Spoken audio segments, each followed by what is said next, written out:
আগামী দিনে আবার তৃণমূল কংগ্রেসের সরকারের প্রত্যাবর্তন হচ্ছে এবং সেক্ষেত্রে আমাদের সরকার যে 10 দফা দাবিকে সামনে রেখে এবারে নির্বাচনী ইশতেহার প্রকাশ করেছেন, সেই 10 দফা দাবি সরকার আগামী দিনের যে সরকার আসবে সেই সরকার সেই প্রতিশ্রুতি পূরণে দায়বদ্ধ থাকবে।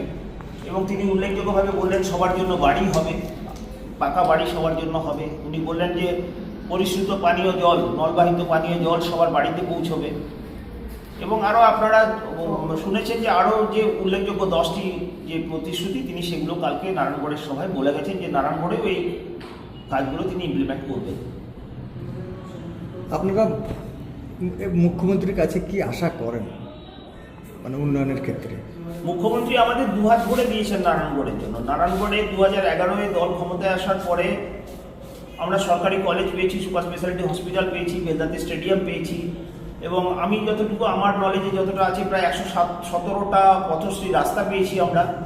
এবং সেই সঙ্গে আবাস যোজনার বাড়িও প্রায় 20,000-এর বেশি বাড়ি আমাদের এখানে নারায়ণগড়ে তৈরি হয়েছে, মানে পশ্চিমবঙ্গ সরকারের নিজের টাকায়, যেখানে কেন্দ্র সরকার কোনো টাকা দেয়নি সেই টাকা দিয়ে আমাদের এখানে পঞ্চায়েত সমিতির উদ্যোগে এবং গ্রাম পঞ্চায়েতগুলির সহযোগিতায় প্রায় 20,000-এরও বেশি বাড়ি, একজাক্ট ফিগারটা আমার কাছে নেই, তৈরি হয়েছে। বেশ কয়েকদিন ধরে দেখা যাচ্ছে যে বিজেপি প্রার্থী তৃণমূলের দিকে কটূক্তি করছে, এই নিয়ে কী বলবেন? গতকাল উনি বলেছেন আমাদের 6 নম্বর অঞ্চলে তৃণমূল যুব কংগ্রেসের সভাপতি শেখ বাপি এবং আমাদের সংখ্যালঘু সেলের জেলার ভাইস প্রেসিডেন্ট ফরিদ ওনাদেরকে নিয়ে উনি বলেছেন জিহাদি, বলেছেন যে এই সরকার নাকি জিহাদিদের সরকার।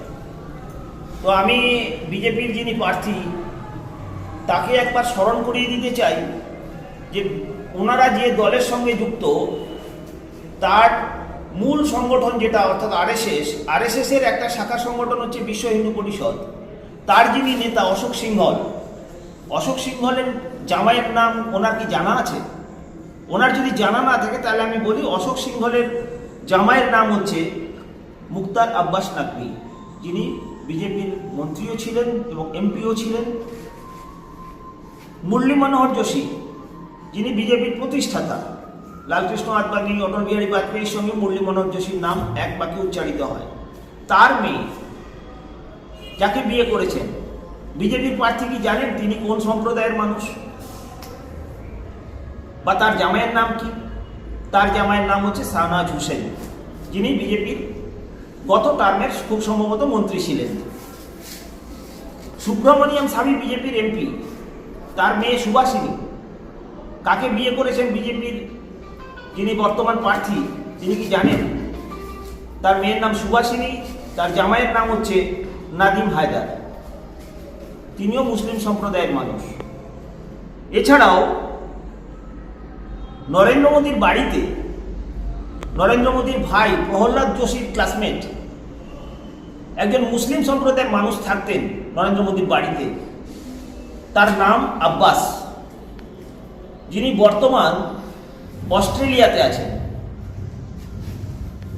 বিজেপির যিনি প্রার্থী তিনি কি বলবেন যে নরেন্দ্র মোদী তার বাড়িতে জেহাদিদের আশ্রয় দিয়েছিলেন? শাহনাজ হুসেন জেহাদি, মুক্তার আব্বাস নাকভি জেহাদি। যদি তাই হয় তাহলে বিজেপির নেতারা জেহাদিদেরকে বেছে বেছে কেন আত্মীয় করছে সেটাই তো আমরা বুঝতে পারছি না। আরেকটা জিনিস যেটা বলার, আরও উদাহরণ আছে যে নরেন্দ্র মোদী ভাই পঙ্কজ মোদী এবং আব্বাস একসঙ্গে তারা থাকতেন, একই বাড়িতে থাকতেন। তাহলে তখন সেই জিহাদিকে কেন আশ্রয় দিয়েছিলেন নরেন্দ্র মোদী? এটা তো আমার জিজ্ঞাসা। ওনার যদি জানা থাকে উনি তাহলে বলবেন।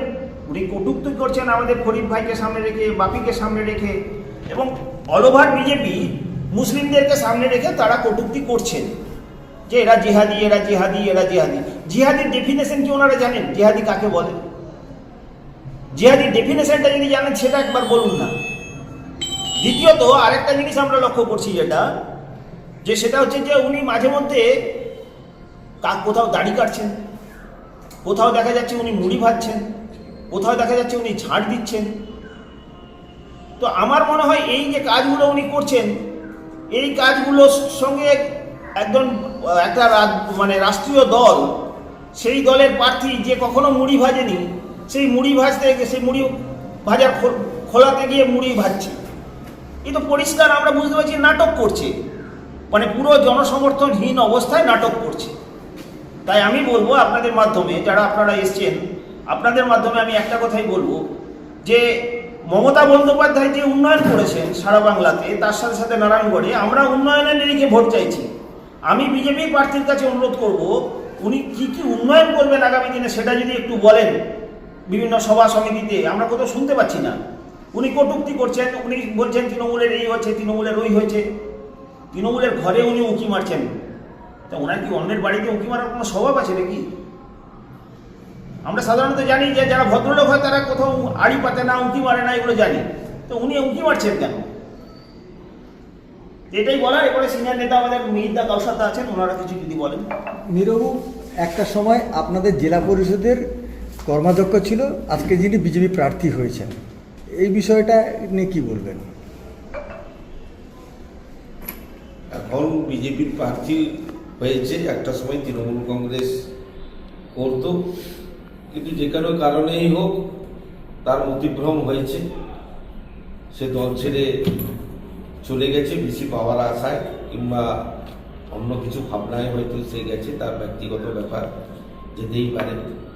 কিন্তু স্বাভাবিকভাবে মমতা বন্দ্যোপাধ্যায়ের সরকার আজকে 15 বছর ধরে বাংলার মানুষের কাছে থেকে যে উন্নয়নের কাজ করেছে, বিশেষ করে গ্রাম বাংলার মানুষের স্বাধীনতার পরে, বিশেষ করে বাংলার গ্রাম বাংলার খেটে খাওয়া মেহনতি মানুষ থেকে শুরু করে কৃষক, শ্রমিক এবং মায়েদের আত্মসম্মান রক্ষা করেছেন মামাটি মানুষের সরকারের মুখ্যমন্ত্রী মমতা বন্দ্যোপাধ্যায়।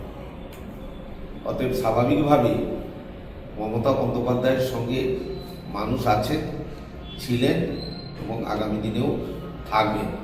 এবং 2026 যে বিধানসভা নির্বাচনে মমতা বন্দ্যোপাধ্যায়ের সরকারের জয় নিশ্চিত।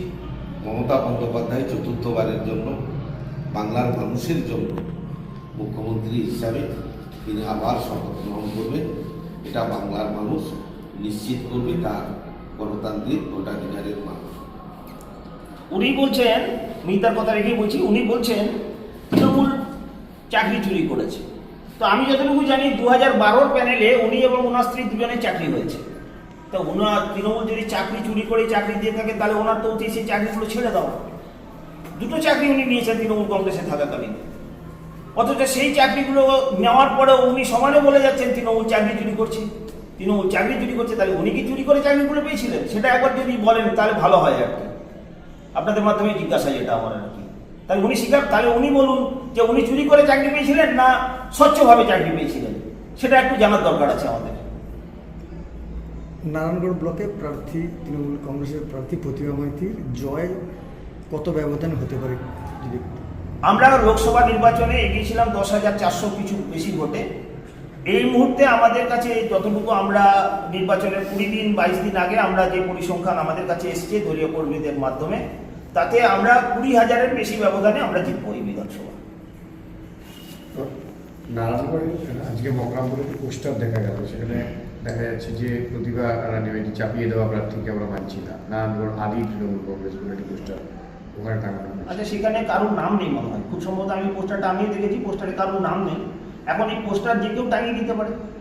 এখন এই পোস্টারটা আদি তৃণমূল কংগ্রেসের নামে কে টাঙিয়েছে সেটা যদি কেউ নাম দিত যে আমি টাঙিয়েছি, তো মানে আমি ঝুলিয়েছি এই পোস্টারটা, তখন বোঝা যেত। তো রাস্তাঘাটে কে কোথায় কি পোস্টার দিচ্ছে তার জন্য আমাদের কি যায় আসে? আমাদের ওটা নিয়ে আমাদের সামান্যতম মাথা ব্যথা নেই, কোনো মাথা ব্যথা নেই।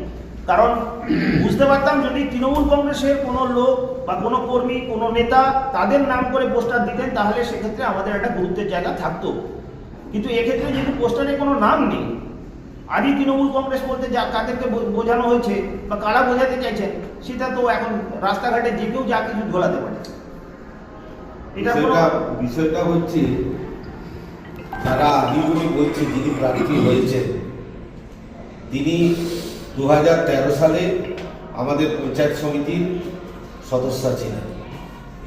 2018 সালে জেলা পরিষদে জয়যুক্ত হয়ে তিনি 2018 সাল থেকে 2023 পর্যন্ত পশ্চিম মেদিনীপুর জেলা পরিষদের কর্মাধ্যক্ষ ছিলেন। 23-এ জেলা পরিষদে নির্বাচিত হয়ে পুনরায় জেলা পরিষদের সভাধিপতি হয়েছে। অতএব স্বাভাবিকভাবে তিনি তো আর নতুন লোক নয়, হঠাৎ করে এসে জুড়ে বসেছেন। আমার মনে হয় যিনি বিজেপির প্রার্থী হয়েছেন তিনিও বর্তমান অন্য দল থেকে আসা, কিন্তু যিনি প্রার্থী হয়েছেন তিনি তৃণমূল কংগ্রেসের আদি এবং তৃণমূল কংগ্রেসের করাই। অতএব এখানে কোনো প্রশ্ন আসছে না। এবং এই যে পোস্টার টাঙানো, ওটা বিজেপির একটা লোকজন এই সমস্ত করে একটা কেওয়াস ছড়ানোর চেষ্টা করছে, কারণ তাদের মানুষের কাছে নেই। এইভাবে পোস্টার লাগিয়ে যদি কোনো রকমভাবে কিছু করা যায়, তার জন্য এইসব চক্রান্ত তাদের আছে। প্রকৃতপক্ষে মানুষের কাছ থেকে বিচ্ছিন্ন হয়ে যা কিছু করা যায়, এটাই হচ্ছে প্রকৃতপক্ষে তাদের উদ্দেশ্য। বিজেপির বক্তব্য যে এটা তৃণমূলের অন্তর্দ্বন্দ্বের বহিঃপ্রকাশ করেছে। অন্তর্দম্ভ বিজেপি আগে নিজেরটা সামলাবে, নিজের চরকায় তেল দিক। কারণ ঠাকুর চকে যা মারপিট হয়েছে, ঠাকুরদাকে মারপিট হয়েছে, বাঘাবাদে নিজেরা প্রকাশ্য রাস্তার উপরে মারপিট করছে, 16 নম্বরে মারপিট করছে, মকরামপুরে মুড়াকাটাতে না কোথায় হয়েছিল সেখানে একটা মারপিট হয়েছে। মানুষ তো দেখছে। তৃণমূল কংগ্রেসের এই ঘটনা ঘটেনি। তৃণমূলের কংগ্রেস কি ঘটেছে এই ধরনের ঘটনা? অতএব তাদের নিজেদের যে ক্লেচ্ছা, এগুলো ঢাকার জন্য আঙুল তুলেছে অন্য রাজনৈতিক দল। এটাই হচ্ছে কথা। নিজেদের ক্লেচ্ছা ঢাকার জন্য অন্য রাজনৈতিক দলকে আঙুল তুলেছে, কিন্তু কোনো ইনস্ট্যান্ট দেখাতে পারবে না যে তৃণমূল কংগ্রেসের মধ্যে লড়াই কিংবা যুদ্ধ দেখাতে পারবে না। কিন্তু তারা প্রকাশ্যে নাচানাচি শুরু করেছে নিজেদেরকে গোষ্ঠী নিয়ে। এরা অপরের গোষ্ঠীর কথা কি বলে, তাদের কাছ থেকে শুনতে হবে এই সমস্ত কথা। বর্ষাবাবু, এই যেভাবে মন্তব্য করছে বিরোধী যিনি প্রার্থী রয়েছেন রবস্তি, আপনার প্রতিক্রিয়া কি রয়েছে? এর প্রতিক্রিয়া বিগত দিনে আমরা দেখেছি এই নারায়ণগঞ্জ বিধানসভা 225 বিগত দিনেও রবপ্রসাদ গিরি তিনি প্রার্থী হয়েছিলেন। তো আমাদের প্রার্থী ছিলেন তখন সূর্যকান্ত অট্ট মহাশয়। তার কাছে 2400 ভোটে পরাজিত হয়েছিল রবপ্রসাদ গিরি। 5 বছর তাকে দেখা যায়নি। আমরা এলাকায় যাচ্ছে। আবার শুনলাম শুভেন্দু অধিকারী আশীর্বাদ পুষ্ট হয়ে এসছে। তার দলে তার গোষ্ঠী আছে যে দিলীপবাবু তাকে মানতে নারাজ। সেই জন্য তো খড়গপুরে কার্যালয়ে মারপিট হয়েছে রবপ্রসাদ গিরিকে সামনে রেখে। আবার শুনলাম তার একটা বিরাট পোস্টার পড়েছে গতকালের আগের দিন মকরামপুরে। আবার সবাই এলাকায় যাচ্ছে, যে তার ঝাঁটা নিয়ে দাঁড়াচ্ছে, যে তার বিভিন্ন তার কেস করছে। 5 বছর কোথায় ছিলেন, কী করলেন, কী দিবেন, কী না করবেন, কিছু উত্তর দিতে পারছে না। যেখানে সেখানে উগ্রতা প্রকাশ করছে, রেগে যাচ্ছেন, তার প্রেশার বেড়ে যাচ্ছে। সুগার হওয়ার জন্য তিনি আবার হাসপাতালে ভর্তি হওয়ার চেষ্টা করছেন, নাটক করার চেষ্টা করছে, প্রচারে আলো আসার চেষ্টা করছে। তার কিন্তু যেই তার স্বপ্ন, দুঃস্বপ্ন, বাস্তবে নারায়ণগঞ্জ 225-এ আমরা যেভাবে মানুষের পাশে আসি, যে কাজ করেছে মমতা ব্যানার্জি বিভিন্ন কর্মসূচি কর্মযোগ্য, তার বিভিন্ন প্রতিবাদকে জানিয়ে দিয়ে আমরা তার জয়যুক্ত এবং সুনিশ্চিত করে ফেলেছেন নারায়ণগঞ্জবাসী। শুধু ভোটের দিনের অপেক্ষায় আমরা আছি। আগামী দিনে আর কি প্রচার চমক রয়েছে কিছু? প্রচার বলতে আমাদের আগামী দিনে প্রচুর সভা এবং র্যালি আমরা সংগঠিত করবো, এবং স্টার ক্যাম্পেনার যারা আমাদের তৃণমূল কংগ্রেসের, তারাও আমাদের বিধানসভাতে আসবেন প্রচারের জন্য, এবং তাদেরকে সঙ্গে নিয়েও হবে প্রচার চলবে। এবং বাড়ি বাড়ি ডোর টু ডোর প্রচার আমরা প্রায় 4টে টিম ভাগ করে করার সিদ্ধান্ত নিয়েছি। একটা টিম আমাদের মূল সংগঠনের যারা তারা করবেন, একটা মহিলাদের দ্বারা সংগঠিত হবে, একটা ছাত্র যুবদের দিয়ে হবে, এবং আরেকটি ক্যাম্পেনিং হবে মোটামুটি ওই এলাকার বিশিষ্ট ব্যক্তিদের নিয়ে। তারা বাড়ি বাড়ি গিয়ে দিদির উন্নয়নকে সামনে রেখে তারা প্রচারের অভিমুখ তৈরি করবেন। এই আরেকটা কথা বলবো মানে বিজেপি প্রার্থী রমাপ্রসাদ গিরির উদ্দেশ্যে, আপনি কটূক্তি করছেন, ভালো করুন, কিন্তু আপনি একবার বলুন ভারতবর্ষের প্রধানমন্ত্রীর জন্য আজকে আমাদের কিন্তু মাথা কাটা হয়ে যাচ্ছে। আমরা আজকে কিন্তু ভারতবাসীরা আজকে লজ্জায় মুখ দেখাতে পারছি না। কেন ওনার নাম জেফ্রি এপস্টিনের ফাইলে এলো, আর জেফ্রি এপস্টিন ফাইলটা কি, যদি সেটা একবার আপনি আপাতত প্রেস কনফারেন্স করে বলেন তাহলে আমাদের খুব ভালো লাগবে। কারণ আজকে ভারতবর্ষে যে গ্যাসের সংকট, সেই গ্যাসের সংকটের মূল কারণ কিন্তু নরেন্দ্র মোদী। যে গ্যাস 400 টাকায় পেতাম, সেই গ্যাস আজকে 1000 টাকায় বিক্রি হচ্ছে। 1000 টাকায় তাও বলছে 10 কেজি গ্যাস দেবে। একটা জ্বলন্ত সমস্যা, তার সেই সমাধানের দিকে যাচ্ছেন না। আজকে নরেন্দ্র মোদী যা করছেন, নরেন্দ্র মোদী যেটা করছেন সারা ভারতবর্ষকে বিপদের দিকে নিয়ে যাচ্ছেন। আর সেই রাজনৈতিক দলের হয়ে আপনি উন্নয়নের কথা তো বলছেনই না, আপনি কটূক্তি করছেন। আমি বলবো আপনি উন্নয়নের কথা বলুন, আপনি কি করতে চাইছেন সেটা বলুন, কটূক্তি করা বন্ধ করুন। ধন্যবাদ আপনাদের।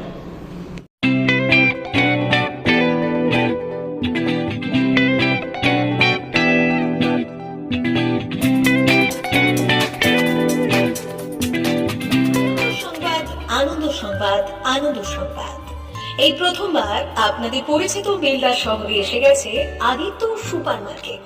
নিত্য প্রয়োজনীয় সমস্ত দ্রব্যের বিশ্বস্ত প্রতিষ্ঠান আদিত্য সুপার মার্কেট। আকর্ষণীয় ছাড় এবং একাধিক ডিসকাউন্ট নিয়ে আপনাদের সামনে হাজির হয়েছে। নিত্য ব্যবহৃত সমস্ত প্রোডাক্টের সম্ভার নিয়ে এসেছে আদিত্য সুপার মার্কেট। আকর্ষণীয় ছাড় এবং একাধিক ডিসকাউন্ট নিয়ে আপনাদের সামনে হাজির হয়েছে। নিত্য ব্যবহৃত সমস্ত প্রোডাক্টের সম্ভার নিয়ে এসেছে আদিত্য সুপার মার্কেট। থাকছে প্রত্যেকটি প্রোডাক্টে বিশেষ আকর্ষণীয় ডিসকাউন্ট, থাকছে বাই ওয়ান গেট ওয়ান পরিষেবা। কসমেটিক্স প্রতিটি প্রোডাক্টের উপরে থাকছে ন্যূনতম 20% থেকে 45% পর্যন্ত ছাড়। এফএমসিজি প্রোডাক্টের উপরে পেয়ে যাচ্ছেন 50% পর্যন্ত ছাড় পাওয়ার সুযোগ। গ্রোসারি আইটেমের উপরে থাকছে 30%, প্রাত্যহিক ব্যবহৃত সামগ্রীর উপর থাকছে 30% পর্যন্ত ছাড়। প্রতিটি ব্র্যান্ডেড প্রোডাক্টের বিশ্বস্ত প্রতিষ্ঠান আদিত্য সুপার মার্কেট। প্রতিদিনের নিত্য প্রয়োজনীয় সমস্ত সামগ্রী এক জায়গায় পেতে আজই চলে আসুন আমাদের আদিত্য সুপার মার্কেটে। প্রতিদিনের ব্যস্ততম জীবনের কথা মাথায় রেখে আমাদের ফ্রি ডেলিভারির ব্যবস্থা আছে আদিত্য সুপার মার্কেটে। দেরি না করে আসুন আমাদের বিপণী প্রতিষ্ঠানে। কোয়ালিটির সঙ্গে কম্প্রোমাইজ নয়, ভরসা আপনার, বিশ্বস্ততা রক্ষা করার সম্পূর্ণ দায়িত্ব আমাদের। আমাদের ঠিকানা বেলদা, দাদন রোড, বুলেটস ক্লাবের কাছে। যোগাযোগ করুন এই নাম্বারে 8348830676।